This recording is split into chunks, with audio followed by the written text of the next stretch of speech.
¿de dónde surge esta idea o esta inquietud de hacer este guión y esta película? Bueno, pues cuando empecé con esta película, tenía la idea de que quería hacer algo muy personal, ¿no? Por esto ahora justo estoy tratando de hacer lo contrario.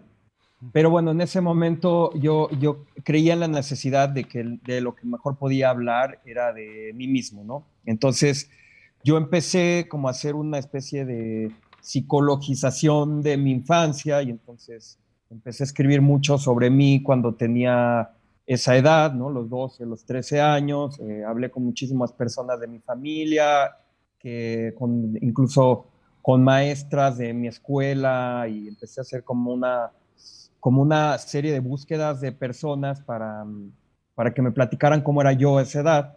Entonces yo empecé a escribir esto y al final llegué a un tratamiento del guión que a mí no me convencía, creo que trataba de abarcar muchísimo. Y entonces algún día yo me reuní con Raúl, que bueno, es mi amigo desde la preparatoria, después estudiamos juntos en la escuela de cine, en diferentes generaciones, pero bueno, nos conocemos desde hace mucho tiempo. Y algún día me acuerdo que nos fuimos a tomar unas cubas y yo le leí todo esto que yo había escrito. Y bueno, él me dijo, mira, pues está muy padre, pero creo que no sirve de mucho, ¿no? Como que todo esto no me dice realmente cómo actúan los personajes. Y bueno, yo estuve de acuerdo y me ayudó muchísimo para acotar una historia que si bien ya dejó de ser apegada a mi vida, funciona mejor dramáticamente de lo que hubiera funcionado algo que era mucho más personal y mucho más autobiográfico. ¿Tú qué opinas, Raúl Sebastián Quintanilla, que eres co-guionista, por lo que entiendo, y aparte reciente ganador de la Biznaga de Plata al mejor guión en el Festival de Málaga? Me imagino, Raúl, que también de alguna manera, alguna parte de lo que tú recuerdes de tu adolescencia también debió de haberse metido por ahí. Sí, por supuesto. Digamos, como decía ahorita Rodrigo, que un poco mutó lo que es él, también mutó un poco lo que yo soy y está ahí. Yo creo que uno no puede no dejar una parte de sí mismo en aquello que va trabajando. Y sí, yo de repente veo la película y sobre todo leí el guión, pero ahora veo la película y veo cosas directamente que digo, ese es mi padre, aunque no hay un personaje que sea mi padre, esto me pasaba. O sea, como cosas así donde uno se acaba relacionando y creo que es algo que también que Rodrigo sabía y sentía que la película podía necesitar, que luego uno es más interesante y más conmovedor si se llena de más gente. Y entonces creo que eso fue una cosa de mucha bondad y de mucha buena onda por parte de Rodrigo de poder decir, no nada más soy yo, sino vamos a expandirlo al mismo tiempo que lo hacemos más pequeño todo. Está también con nosotros el productor de Blanco de Verano, Alejandro Cortés. Alex, quisiera preguntarte, ¿dónde se filmó y cuánto tiempo se tardó el rodaje? Pues mira, la película tuvo 5 semanas de filmación y aproximadamente igual unas 5 o 6 semanas de preparación. La filmamos en el Estado de México, en un fraccionamiento del Estado de México, cerca de Ecatepec. Y tenemos ahí un par de locaciones también. Bueno, tuvimos un periodo en Acapulco. Claro. Y solamente, bueno, y en la Ciudad de México también tuvimos un par de días de rodaje. La película empieza con una cita que voy a leer. Dice, la memoria es el perro más estúpido. Le echas un palo y te trae cualquier cosa. Dime por qué decidiste empezar con esa frase, que pareciera que no tuviera tanta relación con la película, pero bueno, si la piensas y si le buscas, lo tiene. Pero dime cuál fue tu decisión por ponerla. De entrada, a mí me encanta siempre poner un epígrafe al inicio de las películas. Al final me encanta la literatura y es de alguna manera como novelizar una película, ¿no? Hacer lo que uno haría si escribiera un libro, ¿no? A veces me gusta que esas epígrafes precisamente no sean exactamente, digamos, la moraleja de la película resumida en una línea, ¿no? Y en este caso es más que una frase que se refiera directamente a la película, se refiere un poco a mi proceso a la película, ¿no? Digamos que es un poco lo que te platicaba Justo. en lo que sucedió, ¿no? Yo me eché un clavado a mi infancia y a mi memoria de la infancia y lo que llegó fue algo que yo no esperaba, ¿no? Entonces fue como aventar un anzuelo al pasado y sacar una bota, ¿no? O algo, por usar un cliché de caricatura, y sacar algo que uno no esperaba, ¿no? Es como... Entonces me pareció que esa frase resumía muy bien mi relación con el proceso de imaginar y después de realizar esta película. Creo que eso fue. Qué interesante. Y justo, y bueno, ya hablando como de la película, ¿cómo mantener una relación tan cercana entre madre e hija sin que se sienta incorrecta, sin que sea más allá de una relación edípica? ¿Cómo mantener ese nivel para que sea una relación, pues, madre-hijo, ¿no? Nada más. Ese fue un tema que discutimos mucho con Raúl. De hecho, creo que ahorita me interesaría ver qué dice él. Pero yo creo que de lo que está en el guión, yo todavía le subí un poquito el punto, ¿no? A la relación, digamos. Pero bueno, siempre, creo que es muy importante para eso la edad del chico, ¿no? Creo que por eso era muy importante encontrar a un chico de esta edad, porque tal vez un poco más grande se hubiera sentido más incorrecto ¿no? Pero también el punto es que sí cause esa, como algo es Estamos en el incorrecto ahí, pero límite. no realmente quedarse en el límite. Ese era un poco, ¿no? Al final a mí no me interesa provocar por provocar, la verdad que no me interesa.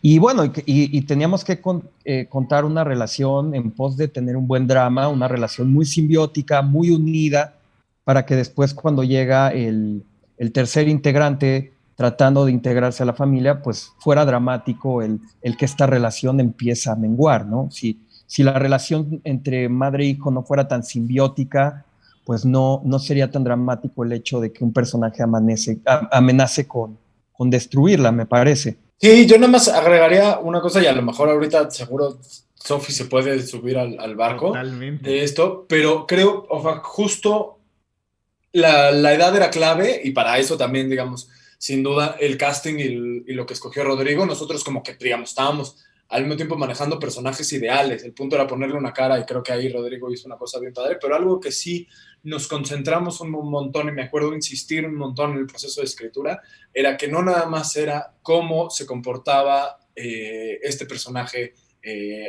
puberto, adolescente, saliendo de la infancia en algunas cosas, sino la relación que tenía con la madre. Qué tanto la madre permitía, qué tanto la madre era permisiva y qué tanto al mismo tiempo de repente ponía un límite, porque de repente eso fue algo que creo que se nota en la película que estaba ahí, qué tanto la madre de repente en un momento va permitiendo que este pequeño cachorro crezca, pero al mismo tiempo la necesidad de fijarle límites. Entonces creo que con eso fue también una parte bien importante para justo no caer en una provocación absurda que no queríamos caer.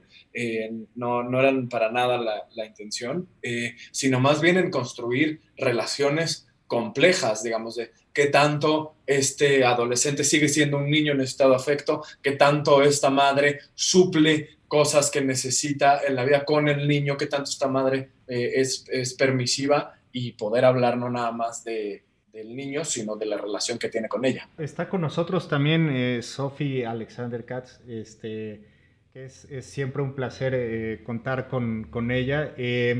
Tú, bueno, es protagonista o coprotagonista de la película. ¿Tú qué opinas? ¿Cómo encontraste esta relación y qué tanto te preocupaban estos límites, Sophie? ¿O en algún momento hubo una sugerencia? ¿O hiciste lo que el director te pidió nada más? La verdad es que desde el inicio del trabajo, Rodrigo puso, digamos, como una estructura compleja en donde no era fácil adivinar, digamos, los impulsos primarios de este personaje, Valeria, la madre. O sea, es una mujer que, digamos, que está como, yo la siento un poco siempre la sentí durante el rodaje y en la preparación como lidiando con varias fuerzas que la jalan por distintos lados. Al final creo que ella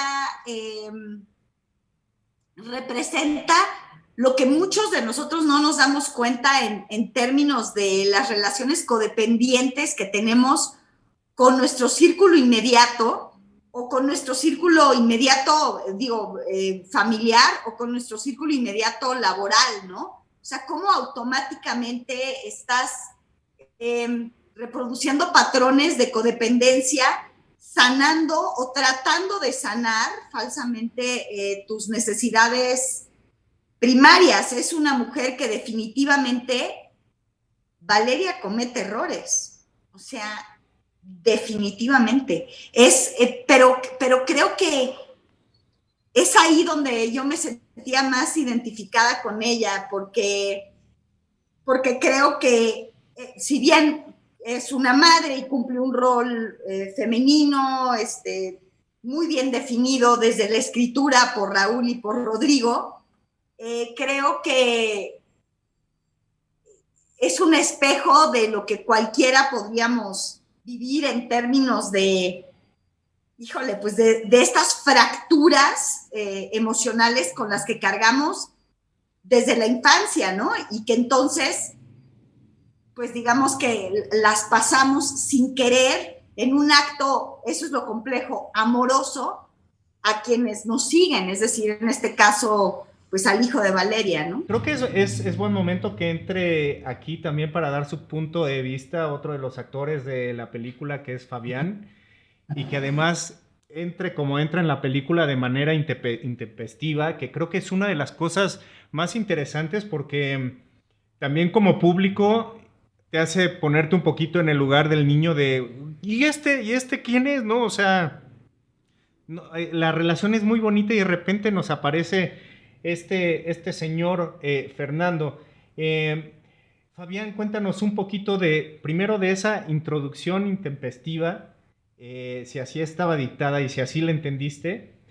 Y bueno, empecemos con eso, empecemos un poquito que nos platiques de eso y de tu personaje. Me parece una de las partes más brillantes del guión, la entrada del tipo, por el desasosiego, ¿no? Que crea en una casa que está en una vida propia, por la madre y el hijo, y de pronto alguien un alternante que llega en un momento además clave, ¿no? Para cualquier latino, que es una cercanía de Navidad, un árbol navideño, regalos, y pues el regalo es este tipo, que claro, o sea, los ojos probables de un infante, pues es pues podría ser una traición, ¿no? Yo recuerdo muchas cosas de mi infancia, y escuchar una voz masculina en casa es rarísimo, rarísimo. Y me acuerdo que cuando leí el guión fue una de las cosas, de las muchísimas que me atrajo, y eso, tratar de no sucumbir ante la paradoja del hecho y cómo poner en acción a un tipo que solo quiere algo, ¿no? Que es estar con una chica de la que se está enamorando. Es bien interesante también este cliché de las madres se tienen que sacrificar por los hijos o que hacen todos los sacrificios posibles porque ellos estén bien, pero ¿vale la pena este sacrificio según tu visión en el personaje de Valeria? Sabes, ahora que planteas la pregunta, como que de alguna manera pienso que durante la película el que se sacrifica es el niño. O sea, es el hijo de Valeria. O sea, desde su mundo y desde su perspectiva está sacrificando su espacio, su relación, su madre, ¿no? Su evolución. También llega no solo, como bien lo decía Fabián, en un momento de Navidad, de familia, sino que llega en un momento de adolescencia, ¿no? El fuego es algo muy simbólico en la película, y me gustaría saber tu punto de vista de director. Bueno, de entrada a mí me gusta mucho el fuego, para empezar. También creo que la elección del fuego se dio por dos razones. Número uno, porque el hecho de esta fascinación del personaje por el fuego vuelve al personaje más único, me parece, al personaje del chico, ¿no? Al final ya no es un chico que está creciendo y que siente celos y dependencia emocional de su madre, sino que además le da un toque que, según yo, le da algo mágico a ese realismo clavado de kitchen sink, ¿no? Como dicen los ingleses, ¿no?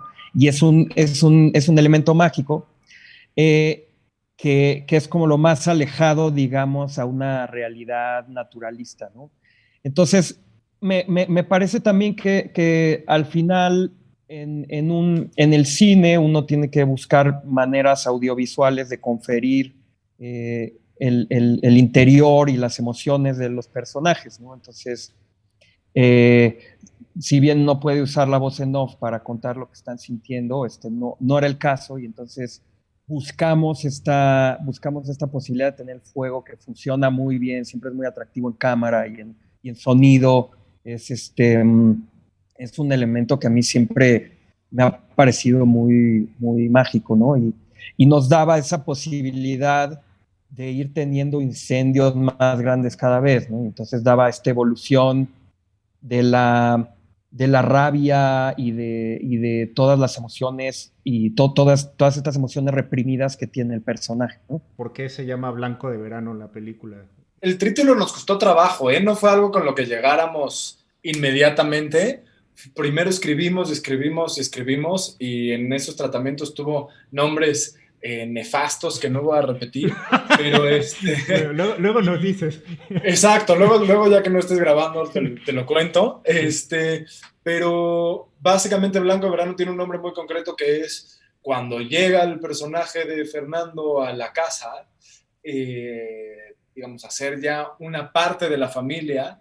Pues lo que sucede cuando llega alguien, se modifica el espacio, y una de las primeras cosas que hacen es pintarlo, y el nombre de Blanco de Verano viene, que es el nombre de la pintura con la cual deciden pintar la casa. Entonces es un poco de marcar el territorio de las transformaciones que se da cuando llega un poco alguien, y quisimos como utilizar ese nombre como para intentar cerrar un poco, y luego además también a partir de la pintura se desata un poco...